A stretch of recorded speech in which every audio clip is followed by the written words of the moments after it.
बिस्मिल्लाहिर्रहमानिर्रहीम, अस्सलाम वालेकुम। Welcome to Areeb cricket world digital media. इस उम्मीद के साथ कि आप लोग बहुत ज़्यादा खैरियत से होंगे और अपना ख्याल भी रख रहे होंगे। तो सबको भाई बहुत बहुत ईद मुबारक। और बहुत अरसे के बाद जो है वो वीडियो आ रही है चैनल पे, उसके लिए माजरत, क्योंकि रमज़ान ईद का टाइम ऐसा होता है कि थोड़ा सा डिफ़िकल्ट होता है काम करना। बट यही कि मैं कोशिश करूँगा, क्योंकि काम भी इम्पॉर्टेंट है, तो रेगुलर काम करने की।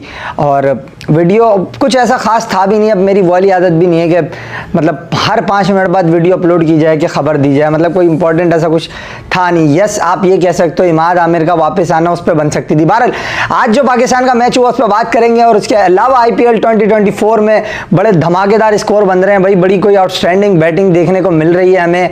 और 287, 277, 275, 270, 266, मतलब इनक्रेडिबल। और इन reply of 277 we have seen 246 from Mumbai Indians as well, and then RCB also scored 262 in excess of 287। तो मतलब बड़े कोई ज़बरदस्त किस्म के मैचेस हमने इस दौरान देखे जिन पर बात करना बहुत ज़रूरी है। But we will start with Pakistan and New Zealand first. और मैच समरी भी आपकी स्क्रीन के ऊपर नजर आ रही होगी। पाकिस्तान की टीम में बड़ी इजी विक्ट्री न्यूजीलैंड की सी टीम के खिलाफ। ज़्यादा बात मैं करूंगा नहीं इस मैच के ऊपर। वजह इसकी है कि बहुत ही कोई मतलब आप ये कह सकते हो कि जो है पाकिस्तान के लिए इजी था इस मैच में। After all the bowlers when there showed their character in the first inning with the ball as a bowling unit, we have seen Shaheen and Aamir, they have broken the back of New Zealand C team at the very initial part of their innings when they were start their batting. तो मैं समझता हूँ उस वक्त ही जब शाहीन की और आमिर की बॉलिंग स्पेल जो था उसने कमाल की बॉलिंग की दोनों ने। और Mohammad Aamir on his come back in international cricket after to be exact, if I will tell you, so it becomes 3 years, 8 months and 10 days। तो उसके बाद उनका कमबैक हुआ और उन्होंने जो है वो 2 for 13 in his 3 overs and Shaheen back into form starting where he left off when he was a captain। और उसके अलावा जो पहले उनकी एक हैबिट हुआ करती थी कि वो पहले ओवर में विकेटें लेके देते हैं। बड़ी शानदार बॉलिंग डिस्प्ले आज शाहीन शाह अफरीदी की तरफ से, जिन्होंने 3 for 13 का स्पेल किया, प्लस शादाब खान की 2 विकेटें, अब्रार अहमद ऑन डेब्यू 2 विकेटें उन्होंने भी ली। बड़ी ज़बरदस्त बॉलिंग की, एक ही ओवर के अंदर 2 विकेटें ली और कमाल कर दिया, ज़बरदस्त। पाकिस्तान की एक परेशानी हमेशा से रही है इस पिंडी की विकेट के ऊपर। पहले तो एक बात आप लोग याद रखो, जो कि लाइन है वो समझ लो। हमेशा लोग कहते हैं कि batting wicket, batting wicket, batting wicket. To be honest, as far as I am concerned, इस विकेट के अंदर वो वाला कोई फ्लेवर नहीं था कि ये आप बिल्कुल जाके डेविस्टेटिंग किस्म की बैटिंग कर लोगे, या एक होता है ना जो रोड टाइप फ्लैट डेक पिंडी जिसके लिए मशहूर है, ये वो वाला डेक नहीं था। यहाँ पे आप देखो कि स्पिनर का बॉल हल्का बहुत स्टिक भी हो रहा था और फास्ट बॉलर को जो स्लोअर बॉल कर रहा था उसके ऊपर आपको बॉल विकेट के अंदर रुक के बैट्समैन तक इतना इजी नहीं था कि वो उस पर आराम से हिट आउट कर ले। On the other hand, if you give batsman a pace then that will becomes easier for him to utilize your pace.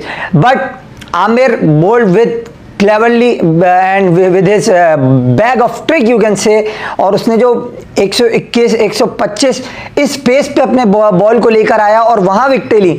तो that shows the experience of Mohammad Aamir and the capabilities of him. Still he is up to the mark in international cricket you can say. और PCB वापस लाया है तो ज़रूरी तौर पे आपको ये बात मानना पड़ेगी कि हम ये ज़रूर कहेंगे कि यार कुछ ना कुछ तो उन्होंने देखा होगा ना, तो वो वापस लेकर आए। सो ये एक चीज़ हमें और देखने को मिल रही है। और प्लस शाहीन पहले ओवर में विकेट नहीं ली, अगर आज ले लेते तो 50 विकेटें हो जाती उनकी पहले ओवर में विकेट लेने के साथ साथ। और दूसरी चीज़ पाकिस्तान की एक परेशानी जिस पे मैंने बात स्टार्ट की थी और मैं खुद वहाँ आ गया कि आमिर की बॉलिंग की मैंने पेस को वेरी करने का जो था वो आपको बताया। बट एक चीज़ जो मैंने आपको बतानी है वो ये है, मैं क्या आप लोग जो क्रिकेट को फॉलो करते हैं उनको खुद ये पता होगा। देखिए बाबर आजम की कप्तानी क्यों शेल में जा रही थी जब वो कप्तान थे, बड़ी एक इंपॉर्टेंट लाइन है जिसको आप समझिएगा कि हमें मिडिल ओवर्स के अंदर बॉलिंग से विकेटें नहीं मिल रही थी। और बाबर आजम फिर वहां पे फील्ड को खोल देना और फिर यू कैन से अंडर प्रेशर हो जाना, बिल्कुल ही मतलब हाथ पैर छोड़ देना, ये वाली सिचुएशन में आ जाते थे। But with the comeback of Imad Wasim, Mohammad Aamir, इनके कमबैक से जो है वो फायदा क्या हुआ, plus including Abrar in the team and Shadab always very good. तो आपको फायदा क्या हुआ कि मिडिल ओवर में या तो शादाब विकेट लेके देगा आपको, या आपको अबरार विकेट लेके देगा, नहीं तो आप मोहम्मद आमिर का कमबैक कराओगे, वो आपको विकेट लेके देगा, वरना शाहीन और नसीम में से कोई ले देगा। ये चीज जो थी ये हम लैक कर रहे थे अपनी प्रीवियस इंटरनेशनल क्रिकेट असाइनमेंट्स में, जो हमें लास्ट बाबर आजम की कैप्टनसी स्टिंट में हमने देखी। अब बाबर आजम जब दोबारा कप्तान बने तो उनके पास एक बॉलिंग के अंदर वैरायटी आ गई कि ये नहीं कह रहा है मैं मोहम्मद आमिर के आने से सब कुछ हुआ, नहीं, बिल्कुल ऐसी बात नहीं है, बट एक डेप्थ आपके पास आ गई कि एक्सपीरियंस है मोहम्मद आमिर का, और दुनिया के जितने भी बैट्समैन हैं वो ये बात जानते हैं कि यार ये विकेट लेने के लिए आया है। अगर बॉलर आमिर है और कप्तान उसको लेके आ रहा है बीच में से, तो हर बैट्समैन ये समझ जाएगा कि यार इसको विकेट लेने के लिए ला रहे हैं। उसमें वो या तो उसके ऊपर प्रेशर डालने की कोशिश करेगा या उसको आराम से गुजार लेगा, और उसके आड़ में जो है वो दूसरा जो है वो विकेट ले जाएगा। ये वाला जो फैक्टर था, जो टेक्निकल चीज है, वो हमें मिसिंग था। अब हमें ये क्या मिला कि यहां से जो मिडिल ओवर्स में हमें बैक टू बैक विकेट्स मिली, यहां से हमने न्यूजीलैंड को उठने नहीं दिया बिल्कुल, जबकि मैं इस बात को बिल्कुल मानता हूं कि सी टीम थी न्यूजीलैंड की, but still Mark Chapman can bat, Michael Bracewell can bat, Tim Seifert can bat. They are very good strikers on the cricket ball.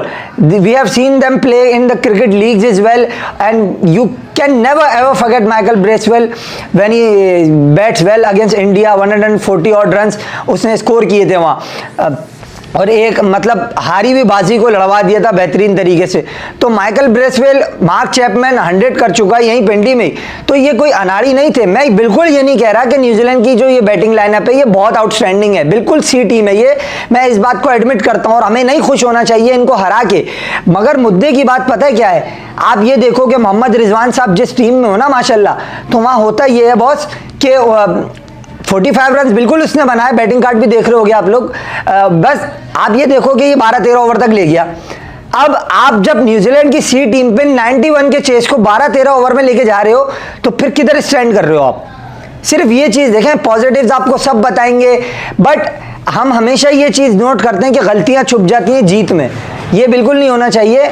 आपकी गलतियों की आपको निशानदेही करनी चाहिए, आपको ये समझना चाहिए हमारी मिस्टेक्स कहाँ पे।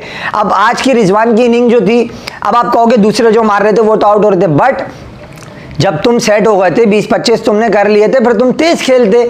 मगर बॉस मैं तो मारूंगा ही नहीं, जो आएगा नया वो मारे। फिर इरफान नियाजी आए, उन्होंने बड़ी ज़बरदस्त जो है वो फिनिश किया, उसके साथ 13 रन के साथ। बाबर आजम 14 पे आउट हो गए, साइम अयूब एक चौका लगा के आउट हो गए, उस्मान 7 बना के आउट हो गए। उस्मान का डेब्यू था आज, अबरार का डेब्यू था, तो मतलब डेब्यू तो कल ही हो गया था, जो बारिश की नज़र हो गया मैच, बट ये है कि क्या नाम है, इरफान नियाजी का भी डेब्यू था। 3 ये डेब्यू डांस थे हमारे, तो वो मैच तो नलीफाई हो गया ना बिल्कुल ही। अब पहली इनिंग इनकी यही थी, बॉलिंग में और बैटिंग में दोनों में। तो इन लोगों ने अपने डेब्यू पर बड़ी ज़बरदस्त बॉलिंग परफॉर्मेंस दिखाई है, और बैटिंग इरफान नियाजी ने अपना जो ग्लिम से हल्का सा दिखाया, बिल्कुल ठीक है, यंगस्टर है, उसको चांस दिया, बहुत अच्छा किया। बट रिजवान को ये सोचना पड़ेगा बॉस